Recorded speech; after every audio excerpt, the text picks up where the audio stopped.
जैसे कि आदर्श बदला, इस कहानी के पहले हिस्से में हमने देखा कि किस प्रकार आगरे में तानसेन से बैजू बावरा का जो पिता है वो पराजित होता है और उसको मृत्युदंड दिया जाता है और 10 वर्ष उस बालक को बैजू को छोड़ दिया जाता है। बच्चा रोता हुआ आगरे की गली से जंगल की ओर प्रस्थान करता है और अपनी कुटिया में जाता है और वहाँ रोने लगता है और वहाँ वो स्वयं से रोते हुए कहता है, पुकारने लगता है कि बाबा तुम कहाँ हो, बाबा तुम कहाँ चले गए, तुम मुझे छोड़कर कहाँ चले गए। वह वहाँ चीख चीख कर कहता है कि मैंने आगरे का नाम बहुत सुना था, लेकिन इस आगरे ने तो मेरे सारे संसार को बर्बाद कर दिया, मेरे पिता को, मेरे बाप को मुझसे छीन लिया।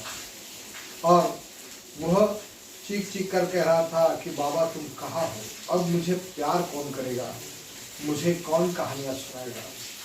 कहता था कि बाबा तुम अक्सर कहा करते थे कि ये दुनिया दलदल है, यहाँ हर मोड़ पर कांटों के पौधे हैं, इनसे मुझे कौन बचाएगा, मुझे अपनी मंजिल का पता कौन बताएगा, बाबा तुम कहाँ। बच्चा चीख चीख कर रोने लगा। विचारों में डूबा देर तक बिलक बिलक कर रोता रहा और उसी समय कुटिया में खड़ाऊ पहने, हाथ में माला धारण किए, राम नाम का जाप करते हुए संत हरिदास जी का प्रवेश हुआ। संत हरिदास को अपने सामने देखकर बच्चा उनके चरणों पर जाकर गिरा और बिलक बिलक कर रोने लगा। कहने लगा, महाराज मेरे साथ अन्याय हुआ है, मुझ पर वज्र गिरा है, मेरा संसार बर्बाद हो गया है। संत हरिदास कह रहे थे, शांति शांति। बच्चा कह रहा था, महाराज तानसेन ने मुझे बर्बाद कर दिया, तानसेन ने मेरा संसार उजाड़ दिया। तभी संत हरिदास पुनः पुनः शांति शांति का उच्चारण कर रहे थे। बच्चे ने संत हरिदास से कहा, महाराज अब शांति नहीं है, शांति जा चुकी है, अब तो केवल बदले की आग है, अब तो केवल प्रतिकार और प्रतिशोध की आग है। और बच्चा संत हरिदास के चरणों में शरणागत हुआ। संत हरिदास हमें उसे उपदेश दे रहे थे, शांति शांति। उसी समय बैजू ने संत हरिदास की तरफ करुणा और क्रोध के दृष्टि से देखा। बैजू की आंखों में करुणा भी थी और क्रोध भी था। ये दो हथियार वो संत हरिदास पर चला चुका था और जो काम शब्द नहीं कर सकते थे वो काम आंखें कर रही थी, और जो काम आंखें नहीं कर रही थी वह आंखों से निकले हुए आंसू कर रहे थे। और संत हरिदास उसके आंखों से निकले हुए आंसुओं की बौछार सहन नहीं कर सके। धीरज की दीवार कांप पर गिर गई। उन्होंने अपने दोनों हाथों से बैजू को उठाया। बैजू उनके सामने खड़ा था और कहा, मैं तुझे शरण में लेता हूँ। और संत हरिदास ने कहा, मैं तुझे ऐसा हथियार दूंगा कि तू अपने पिता के मौत का बदला ले सकेगा। उसी समय बैजू उछल पड़ता है और कहता है, महाराज आज से आपने मुझे खरीद लिया, आज से मैं आपका सेवक हूँ। तभी संत हरिदास कहते हैं कि अगर तुझे अपने पिता के मौत का बदला लेना है तो तुझे 12 बरस कठोर तपस्या करनी होगी, भयंकर तपस्या।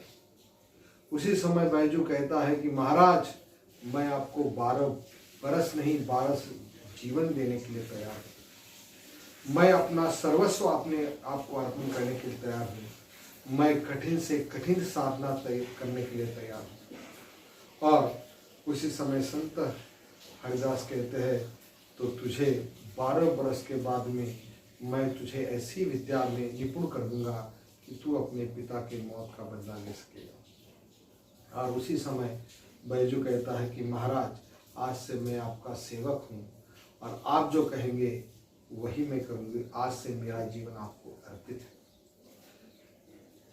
ऊपर की घटना को 12 वर्ष बीत जाते हैं और प्रकृति में संसार में बहुत से परिवर्तन हो चुके थे, बहुत से शहर गांव उजड़ चुके थे, बहुत से वन बस चुके थे। इन 12 वर्ष में जो बूढ़े थे वो मर चुके थे और जो जवान थे उनके बाल सफ़ेद हो चुके थे।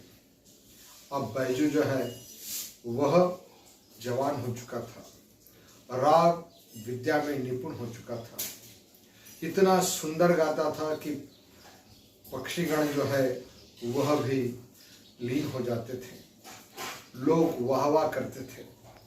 और राग विद्या में वह इतना निपुण था कि जैसे एक जादू बिखेर देता था। दिन ब दिन उसकी राग विद्या की जो जादू है वह बिखेर रहा था।